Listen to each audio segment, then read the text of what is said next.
there are men who throw away gold because it does not shine the way they expect. Emeka Duru was that kind of man. He fired his pregnant wife the way a king waves away a servant.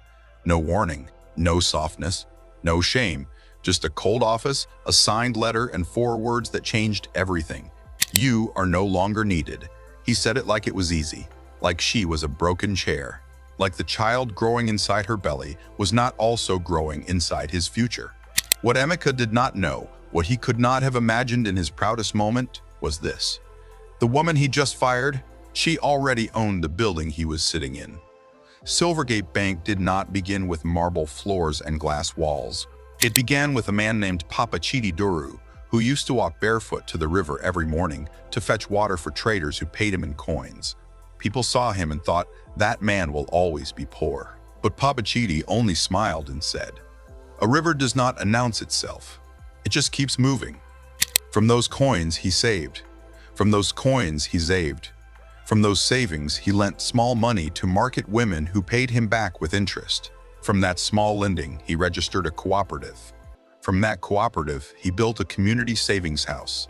And from that savings house, slowly, quietly, with the patience of someone who understood that wealth is not a noise but a direction, he built Silvergate Bank. It was not the biggest bank in the country, but it was the most trusted. Politicians kept quiet accounts there. Businessmen stored generational money there. Old women brought their children's school fees there because they said Silvergate never played with their money. It was a name that meant something. And now, that name belonged to Emeka. Emeka Duru was 34 years old, fine-boned, always sharp. He wore ties even on weekends. He polished his shoes until you could see your face in them. He spoke with the kind of voice that made people in meetings stop talking. Not because he was wise, but because he was loud in a way that sounded like wisdom. He had taken over Silvergate Bank 3 years before, after his father passed. And in those 3 years, he had done well. New branches, new technology, new clients. He had taken Emeka's quiet river and turned it into something that moved fast and made noise. And that, right there, that love of noise, is where everything began to go wrong. When Emeka married Amara, everyone said he had found something rare. Amara Nwasu was not the kind of woman who announced herself. She walked into rooms like she was visiting, not arriving. She laughed softly, the kind of laugh that did not demand attention but made you look up anyway. She cooked without being asked. She prayed every morning before sunrise, her voice so quiet the walls could barely hear her. She worked in Silvergate Bank's Community Relations Department, helping small business owners write loan applications. Nothing flashy, nothing loud. She never asked Emeka to buy her things. She never complained about his long hours. She never posted pictures demanding attention. She only ever said, every evening when he came home, "You look tired. Did you eat?" At first, Emeka loved that question. Later, it made him angry. Because pride does not like to be checked, and Emeka's pride, by the second year of their marriage, had grown very, very large. It started small, the way most big things do. A new investor group had approached Silvergate Bank. International money, the kind that opens doors in cities Emeka had only visited in dreams. To secure the deal, Emeka needed to look a certain way, talk a certain way, surround himself with a certain kind of people, and somehow, slowly, Amara stopped fitting the picture he was drawing. He started coming home and not speaking. Not out of anger, just indifference. Like she was furniture, he had stopped noticing. One night, she placed food in front of him and sat across the table. "Emeka," she said softly, "are you okay? You seem far away." He looked up once, then back at his phone. "I'm fine. Stop watching me like I'm a patient." Amara blinked. She picked up her fork slowly. "I just wanted to." "Amara." His voice was flat. "Not tonight." She nodded. She ate quietly. She did not cry. But something behind her eyes changed that night. Not into anger, not into bitterness. Into something much quieter and much more dangerous. Awareness. Then came Tunde Basi.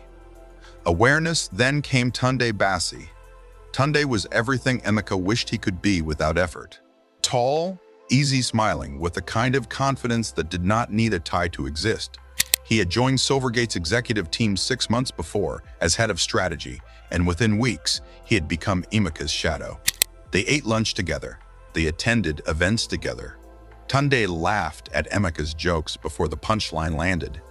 And one afternoon, in Emeka's private office over expensive whiskey, Tunde leaned back and said something that planted a seed in bad soil.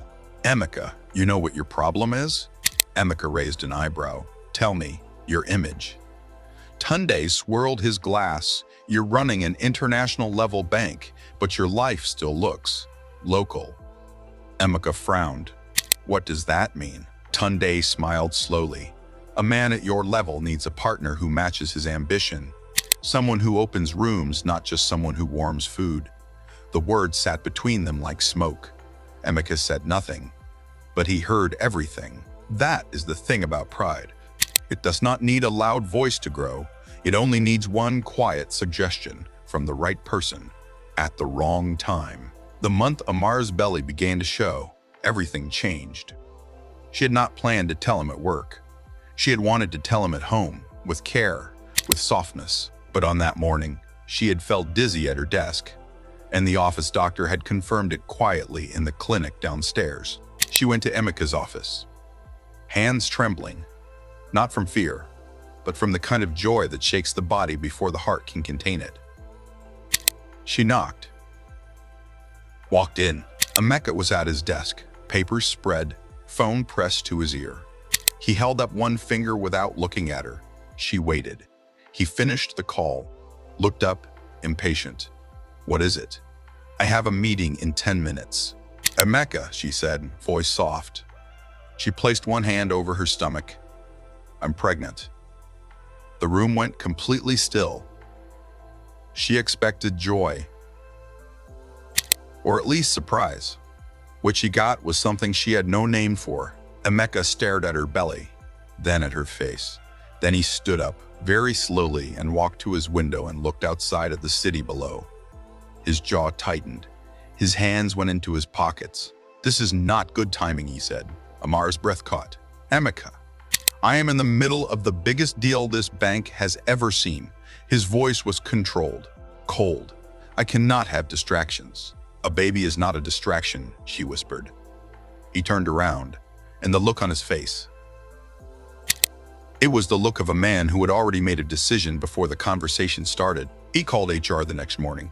Amara was called into a meeting room she had never been in before. HR manager, a legal officer, a printed letter on the table. She sat down. The HR manager spoke carefully. "Amara, we have reviewed your position in the Community Relations Department due to restructuring." "Restructuring," she repeated quietly. "Your role has been made redundant, effective immediately. Your final salary will be processed by end of week." Amara looked at the letter. She looked at the HR manager. Then she looked at the door, where, just visible through the glass panel, she could see Emeka walking past in his sharp suit. Not looking in, not stopping, not slowing down, not once. "Did my husband approve this?" she asked. The HR manager's eyes moved to the table. That was the answer. She was 5 weeks pregnant. She had worked at that bank for 4 years. She had helped over 200 small business owners secure loans. And the man who signed her termination letter was the same man who had asked her to marry him under a mango tree in her parents' garden, crying, saying she was the best thing that had ever happened to him. Amara did not scream in that meeting room. She did not flip the table. She did not curse. She did not call her mother or run to her friends or post anything on social media.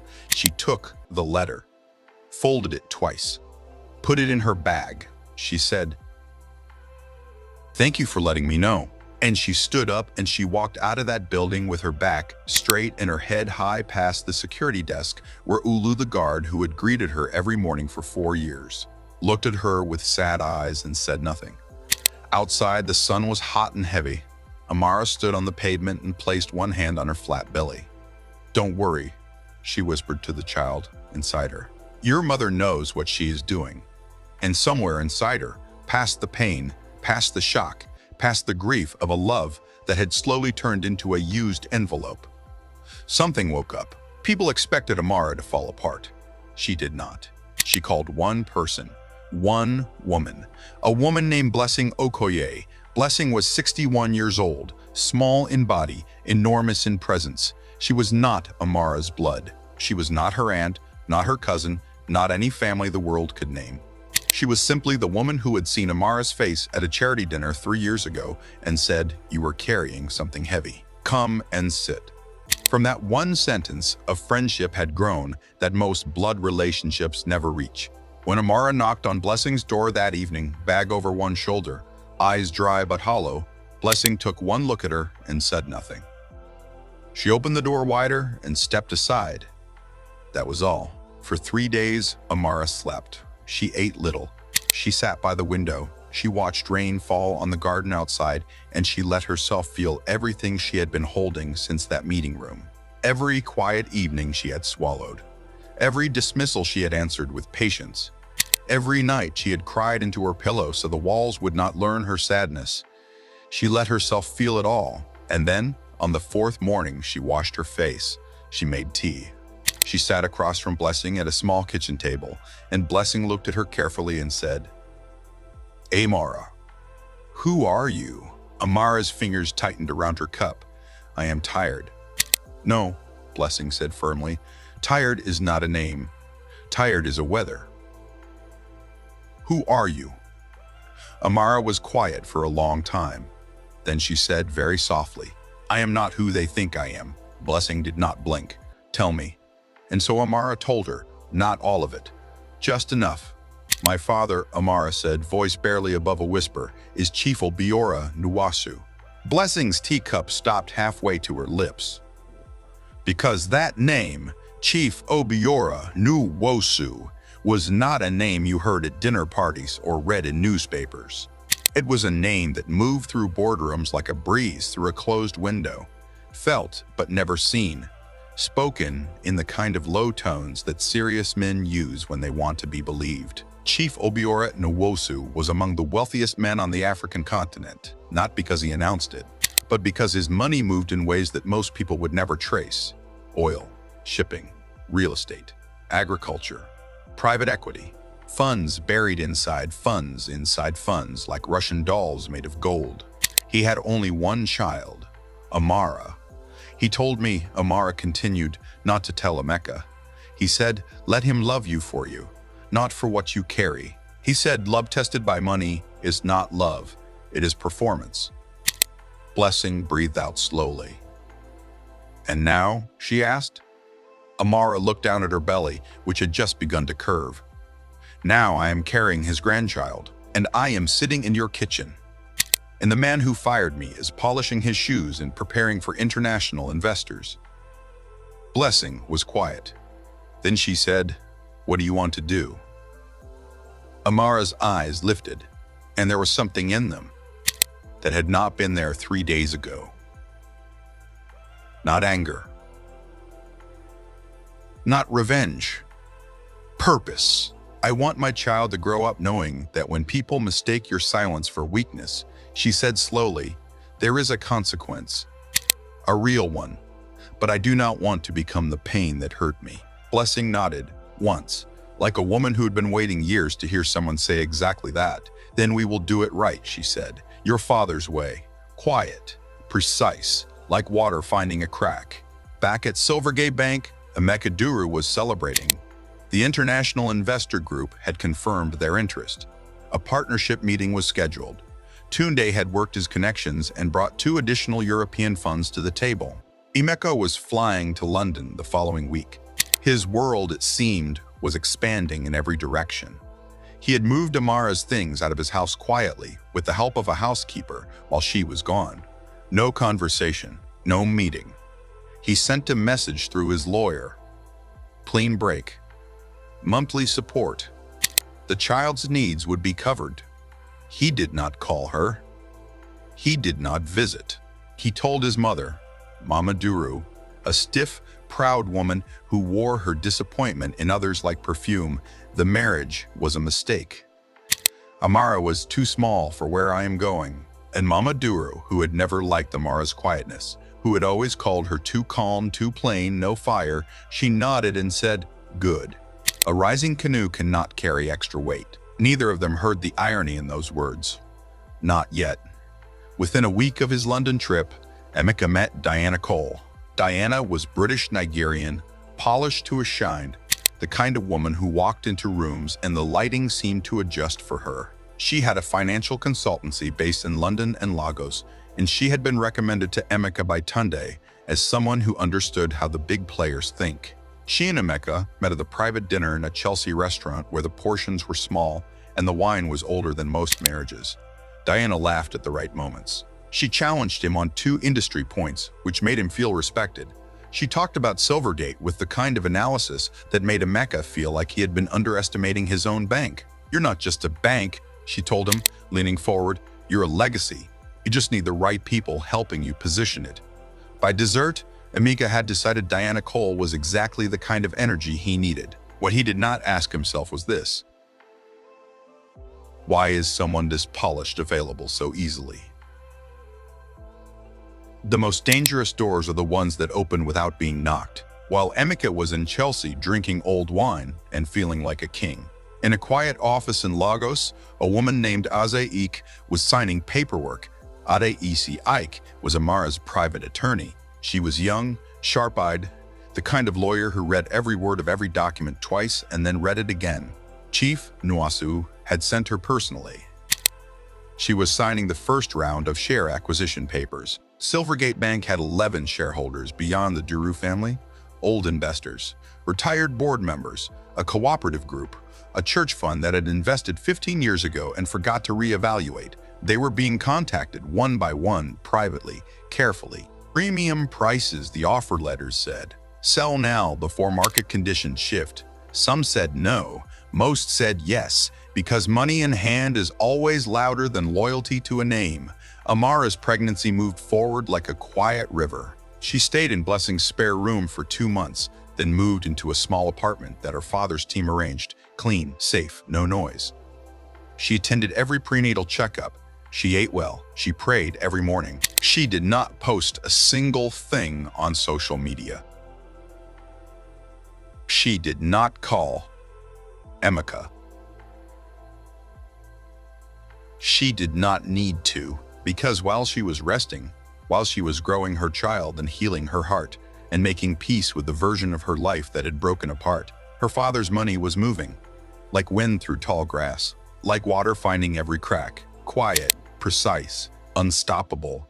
Emeka noticed the first signs 3 months later. It started small, questions at a board meeting that he could not answer well, a routine audit that asked for documents he had not organized properly.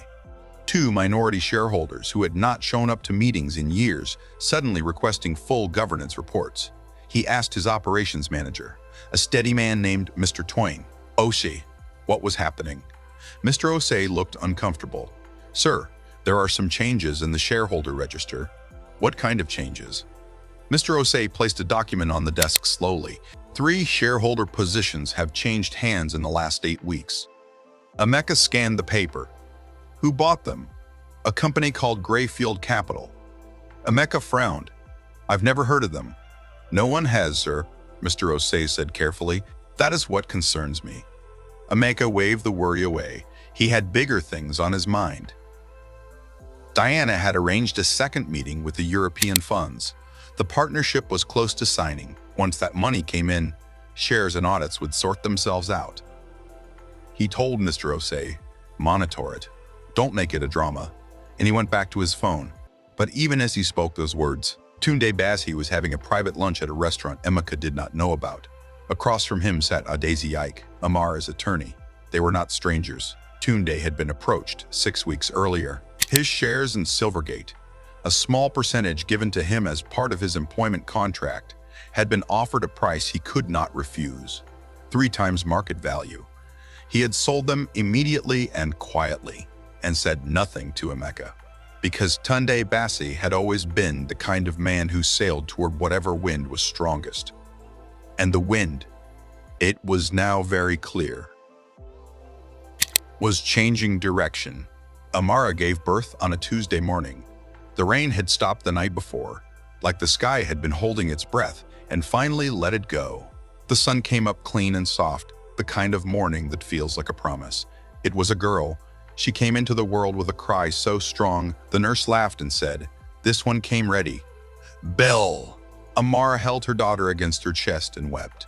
Not the loud, shaking weeping of suffering, the quiet, flooding weeping of relief, of arrival, of something enormous finally landing safely. Blessing stood in the corner with both hands over her mouth, tears streaming. "What is her name?" the nurse asked.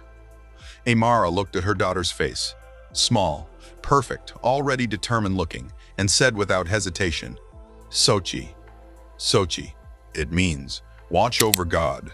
Chief Nwasu arrived that evening. No escort, no driver waiting outside. Just a man in a plain kaftan and quiet shoes, walking into a private room like someone who had never needed to announce himself. He stood at the edge of the bed and looked at his granddaughter for a long time. Then he looked at Amara, and his eyes, always controlled, always calm, were wet at the edges. "My daughter," he said softly. "Papa," she answered, voice breaking. He sat beside her and held her hand, and they stayed like that for a while without words, because some conversations live only in silence. Then he said, "Are you okay?" That question, that exact question Emeka had hated. The same 3 words that Amara had asked faithfully for 2 years and been punished for asking. Now they landed like cool water on burned skin. "I am okay, Papa," she said. "Better than okay." He nodded, eyes on Sochi. "What do you want, my child? Tell me how you want this done." Amara thought for a moment. Then she said, "I want Emeka to face the truth, but I want it to be the truth that corrects him, not the kind that only destroys." Chief Nwasu's jaw moved slightly. "That will be harder," he said. "I know." He was quiet. "Then your mother would have said exactly the same thing." By the time Sochi was 3 months old, Silvergate Bank had begun to shake. Not loudly.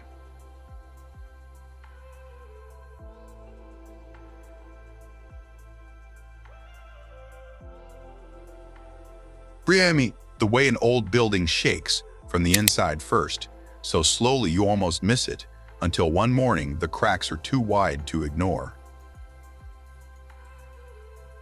The European Fund Partnership collapsed. The reason given was governance concerns, incomplete audit reports, questions about ownership structure, regulatory flags. Emeka was told by Diana Cole in a very polished, very cold email that her firm was pausing all involvement pending structural review. He called her phone 4 times. She did not answer once. Then the bank regulators wrote a letter. Routine examination, they called it. But routine examinations do not usually arrive with 6 officials and a 30-page document of preliminary findings. Cash flow questions, compliance gaps, loan portfolio concerns. Mr. Ose knocked on Emeka's door and said, voice very carefully flat, "Sir, the shareholder register has changed again." Emeka looked up sharply. "Greyfield Capital has now acquired an additional 11%, Mr. Ose said. They now hold a combined 34% of Silvergate. Emeka stood up so fast his chair rolled back. 34%? How? Who approved this? Where were the board alerts? Mr. Ose placed the documents on the desk gently. The acquisitions followed all legal procedures, sir. Each shareholder sold voluntarily. Who was Greyfield Capital? Emeka's voice was tight. Find out who was behind it. Today. Mr. Ose nodded and left. And Emeka stood at his window, the same window where, months ago, he had watched the city below and told Amara her pregnancy was bad timing. And for the first time in years, a feeling visited him that he had almost forgotten. Fear. Tunda Bassi was called into the office that afternoon. Emeka paced. Do you know anything about Greyfield Capital? Tunda sat down calmly. Can't say I do. Someone is buying into this bank. Someone is circling us like a shark, Tunde said helpfully. Emeka stared at him. Something felt wrong. Tunde was too calm, the kind of calm that comes not from ignorance but from information. Tunde, Emeka's voice was dangerously quiet. Is there something you know that I don't? Tunde smiled, that easy, familiar smile that Emeka had once found comforting. There's always something someone knows that someone else doesn't, he said. That's just business, Emeka. That night, Emeka could not sleep. He lay in his bedroom, the same bedroom that used to hold Amara's soft breathing, her early morning prayers, the small warmth of her next to him, and he stared at the dark. And the question came to him, not loudly, but clearly. What did I actually throw away? The board meeting was called on a Thursday. Emeka prepared as he always did. Sharp suit, fresh cologne, prepared remarks. He walked into the Silvergate boardroom expecting the usual faces, the old board members, the family representatives, Mr. Osei with his files. He stopped at the doorway. 3 people he did not know were seated at the far end of the long table. One was a man with silver glasses and a calm face, holding a folder. One was a woman in a dark blue suit who did not look up when Emeka entered. And one seat was empty. Emeka walked to his chair slowly. Who are these people? The bank secretary cleared her throat. They represent the new majority shareholder of Silvergate Bank. The room tilted. New majority, Emeka repeated. What do you mean? The man with silver glasses opened his folder. Grayfield Capital has now acquired 52% of Silvergate Bank shares through a series of compliant acquisitions over the past 5 months. Emeka's blood ran cold. 52%. Yes, sir. They hold majority, that is. Emeka's voice cracked. That is my family's bank. My grandfather built. Ownership, the woman in the dark blue suit said, finally looking up, voice smooth and firm, is not a feeling, Mr. Duru. It is paperwork. She slid a document across the table. Emeka's eyes dropped to it. His hands, flat on the table, were trembling slightly. Who, he said, voice very low, is behind Grayfield Capital. The man with silver glasses looked toward the door. The principal shareholder has asked to address the board personally. She is on her way. Ye. The word landed in Emeka's chest like a stone into still water. She. The door opened, and Emeka Duru, for the first time in his adult life, felt the floor move beneath him without an earthquake. Because the woman who walked in, no red dress, no sharp heels, no performance of power. She wore a cream-colored blouse, a tailored navy skirt, and simple gold earrings. Her hair was neat and close to her face. Her hands were steady, but her eyes were something he had never seen before, or rather, something he had seen every day for 2 years, but never truly looked at. She was carrying a baby in a soft carrier against her chest. The baby was asleep, small fists curled, completely peaceful. Behind her walked 2 assistants and a woman in a sharp suit who could only be a lawyer. Emeka's mouth opened. No sound came out. Amara, he finally whispered, voice cracking. She walked to the head of the table. She did not rush. She did not look at him first. She greeted the board. She acknowledged the room. She placed her hand gently on the sleeping baby's back. Then she looked at Emeka, and there it was. The thing he had fired, dismissed, removed from his building like office furniture he no longer needed. It was not crying. It was not begging. It was not angry. It was clear. Good morning, Amara said. Her voice was the same voice that used to ask him if he was tired. The same voice that had said, I'm sorry, I didn't mean to disturb you on 100 evenings. But it carried something different now. Something that did not need volume to fill the room. I am the principal investor behind Grayfield Capital. Emeka's chair scraped back slightly. That is, no, that is not possible. Amara. Emeka, just his name. Quiet. Like a full stop. He closed his mouth. She continued, I am not here to destroy what your grandfather built. I am not here to punish your family. I am here because this bank was being lost to poor governance, to unchecked pride, to decisions made by a man who confused momentum with wisdom. A board member shifted uncomfortably. I arrived, she said, before it collapsed completely. Mama Duru, who had insisted on attending the meeting after hearing whispers the night before, stood up from her seat at the side of the room. Her face was thunder. You, she said, pointing. You king to take what belongs to our family. You always pretended to be nothing, and now. Mama, Amara said. Not cold, not sharp, just steady. Mama Duru stopped. I did not pretend to be nothing, Amara said. I simply chose not to wear what I had as a costume. There is a difference. Mama Duru's hand lowered slowly. I was called plain, Amara continued, and her voice did not shake. I was called too calm, too soft. I was told I brought nothing. I was fired from this building on the same morning I found out I was carrying this child. She looked down at Sochi, still sleeping, and I was told that my presence was bad timing. The room was very quiet. Emeka's jaw was tight. Amara, I have not finished. He went silent. My father, she said, is Chief Obiora Nusu. There was a sharp intake of breath from the older board members. Because that name. No announcement needed. That name walked into rooms before its owner did.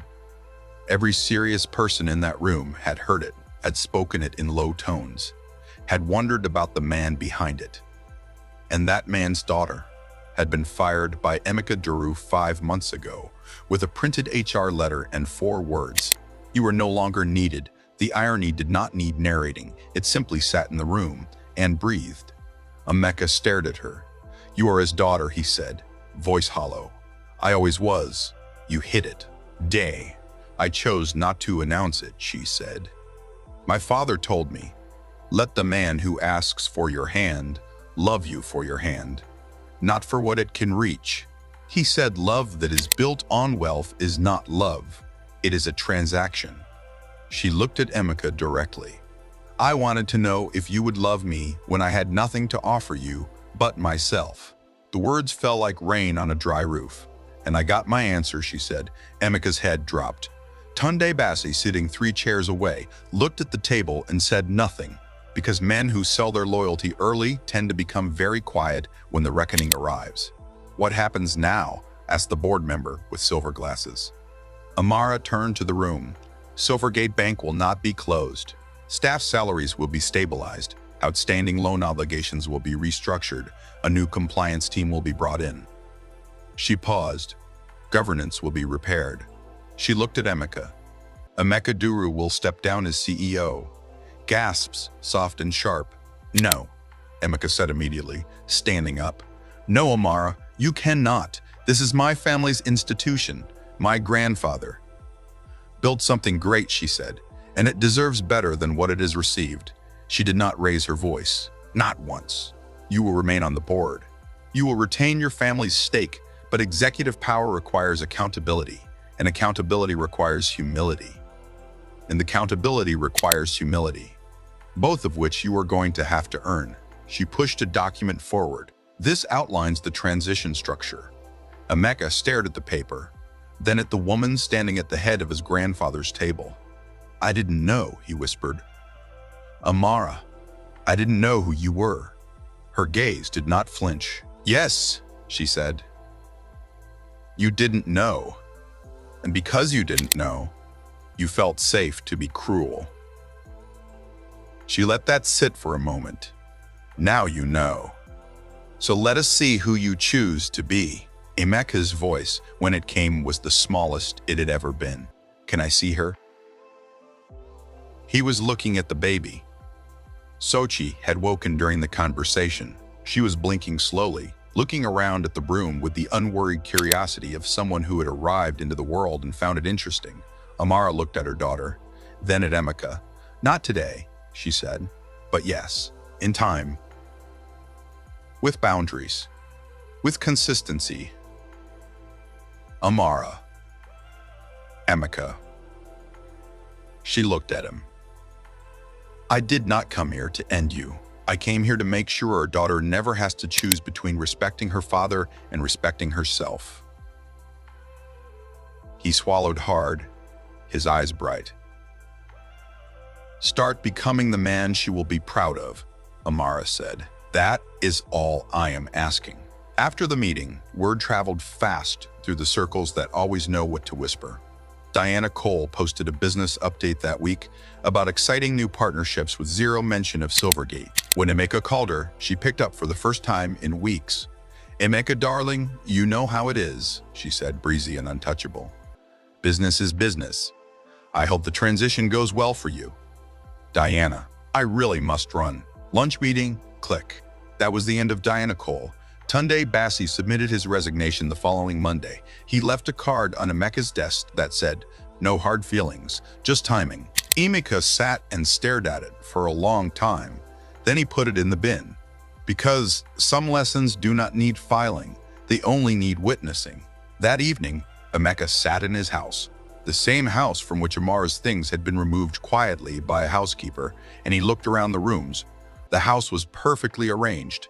It was also completely empty, not of furniture, not of things, empty of warmth, empty of "did you eat?"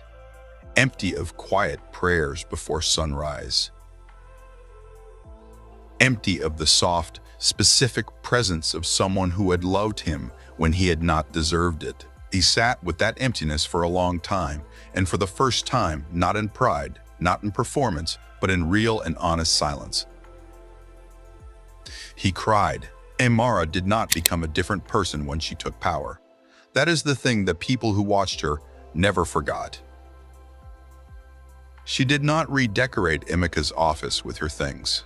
She did not remove Papa Chitty's portrait from the lobby. She did not change the bank's name or fire staff who had been loyal to the Duru family for decades. She hired a new CEO, a woman named Dr. Term, Yvonne Asante, brilliant, experienced, with a reputation for fixing institutions without breaking people. She brought in a compliance director. She upgraded the technology. She rebuilt the bank's relationship with regulators step by careful step. And every week, she visited the Community Relations Department, the same department where she had once worked, and sat with the small business loan officers and asked about their clients.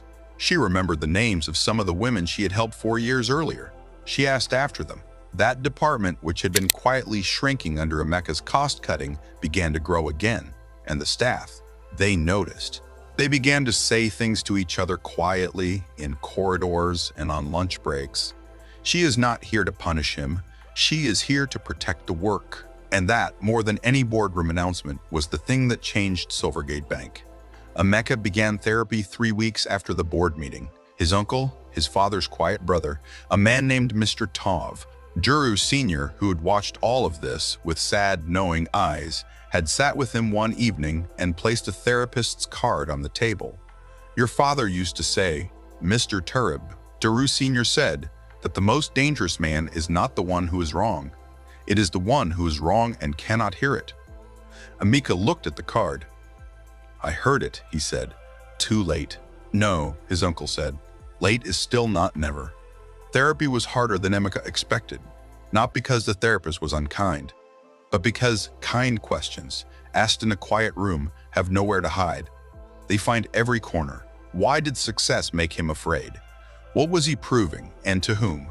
When had he stopped seeing Amara as a person and started seeing her as a reflection? He did not answer those questions easily or quickly, but he answered them. He began to show up at the bank differently, not as CEO, because that was no longer his title, but as a board member committed to learning what he had missed. He sat in operations meetings and listened without speaking. He attended the financial literacy workshops the community team now ran and took notes. One afternoon, he passed the community relations department and stopped. A young officer was on the phone with a client, patiently explaining loan documentation requirements for the third time in an unhurried voice. Emeka stood at the glass and watched. That was how Amara used to sound. That patience, that refusal to make someone feel small for not knowing. He had fired that. He had stood at a window and called it bad timing. The shame came up his throat, like smoke. He swallowed it, turned, walked back down the corridor, but he did not let it become self-pity. He let it become a compass. Mama Duru came to Blessing's home one afternoon without calling ahead. She stood at the door in her best wrapper, hands folded, face uncertain. Blessing answered. They looked at each other, two older women who had watched the same story from different sides. Blessing stepped back and let her in. Amara was in the living room with Sochi in her arms. She looked up when her mother-in-law entered. She did not stand. She did not stand. She waited, not smile. She waited. Mama Duru sat down across from her. For a long moment, neither spoke. Then Mama Duru said, in a voice that was trying to stay controlled and was not succeeding completely, "I called you plain. I said you brought nothing. I helped my son convince himself that you were small. Amara was still. I was wrong," Mama Duru said, "about many things." Sochi made a small sound. Amara adjusted her. "I do not ask you to forget," Mama Duru said. "I only ask that you allow me to know my grandchild." Amara looked at Sochi's face, at the tiny nose, the curious eyes. Then she looked at Mama Duru. "Sochi needs a grandmother," Amara said quietly.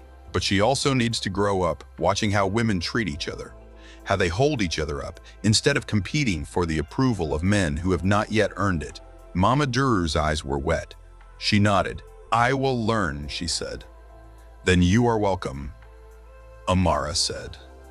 "With boundaries, with respect, with honesty." And she held Sochi out, and Mama Duru, proud, stiff, complicated Mama Duru, received that child in both arms and pressed her lips to her forehead, and something that had been hard for a long time became just slightly soft. Months later, on a quiet Saturday morning, Amara agreed to meet Emeka.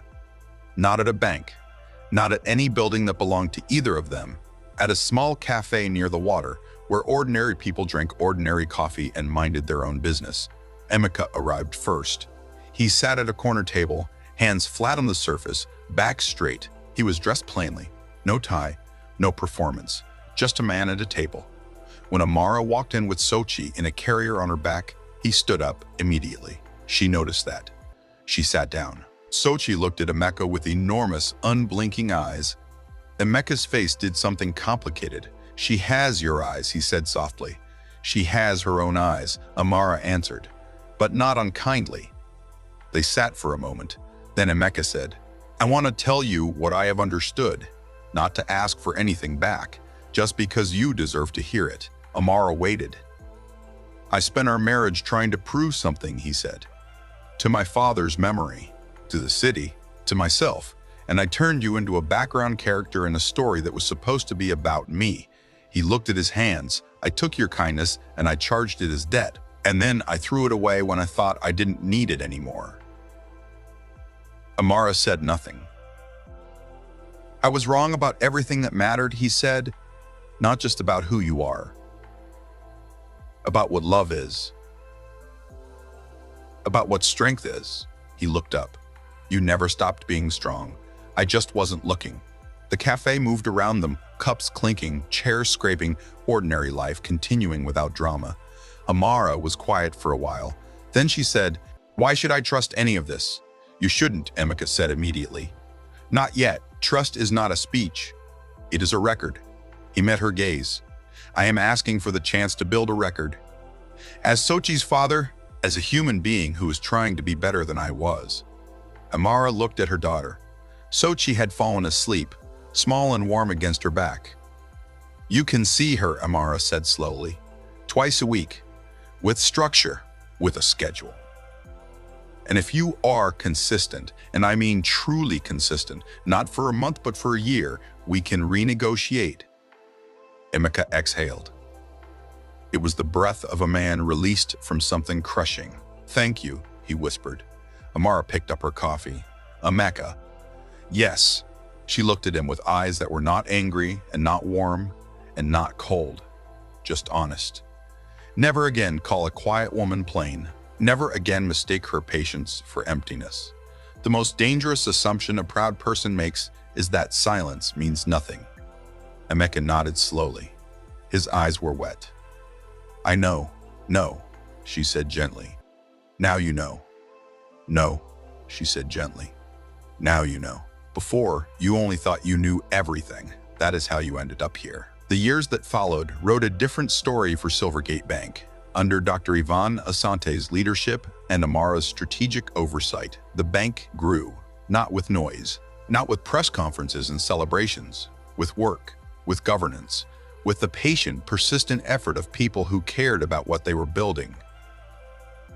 The Community Relations Department became the most talked about feature of Silvergate. Hundreds of small business owners, mostly women, walked through those doors every year and walked out with loans, with guidance, with something more important than money, with the feeling of being seen. Word moved quietly through the industry. Silvergate Bank does not play with small people. It was the same thing they used to say about Papa Chitty Duru's institution. It had come full circle. Emeka worked. He did not reclaim the CEO seat quickly. He did not demand recognition. He learned operations from the ground up, one quarter at a time, one mistake honestly admitted at a time. The staff who had once feared him began to see something new in him. Not weakness, but humility, which is the more difficult and more valuable thing. He apologized to people, specifically, by name, for specific things. Some accepted easily. Some took time. A few never fully did. He accepted all three responses. And Mr. Osei, who had tried to warn him months before about the shareholder changes and been dismissed, Mr. Musterstein, Osei, who had watched everything unfold from a quiet desk and never once said, "I told you so." Emeka found him one morning and said simply, "You tried to tell me. I didn't listen. I am sorry." Mr. Osei looked at him for a long moment. Then he said, "Just don't make the same mistake twice, sir." "I won't," Emeka said. And he meant it. One evening when Sochi was 4 years old and running barefoot across Blessing's garden because she had decided that shoes were optional, she stopped suddenly and looked up at Amara. "Mummy," she said, serious the way 4-year-olds are when they have been thinking very hard. "Why does Daddy always say sorry when he comes to visit?" Amara's heart moved in her chest. She crouched down to Sochi's level. "Because," she said carefully, "he made mistakes when he was younger, and saying sorry is how you start to fix them." Sochi thought about this. Does saying sorry fix everything? No, Amara said honestly. Sorry is just the first step. The fixing takes longer. How long? Amara smiled. As long as it takes. Sochi accepted this with the practical nod of someone who had important garden business to return to and ran off into the grass. Amara stayed crouched for a moment, smiling at the ground. Then Blessing appeared at the doorway with 2 cups of tea, the way she always did when the moment was right, and said nothing. Just handed over the cup. They sat outside in the soft evening air and watched Sochi run and fall and get up and run again, completely uninterested in staying still, carrying no weight she had not chosen. "You did it right," Blessing said quietly. "Most people don't." Amara sipped her tea. "I almost didn't. That's what makes it matter." People who heard the story of Amara and Emeka and Silvergate Bank carried different pieces of it. Some remembered the boardroom, the quiet woman walking in as majority shareholder, the man who had fired her watching her take his grandfather's seat. Some remembered the baby, asleep in her carrier, unaware of the history being made around her. Some remembered Mama Duru standing with her hands full of her grandchild in Blessing's sitting room, learning to be softer. Some remembered Tunde Bassi, who left and was not missed the way he thought he would be. But the people who worked in Silvergate Bank's Community Relations Department, they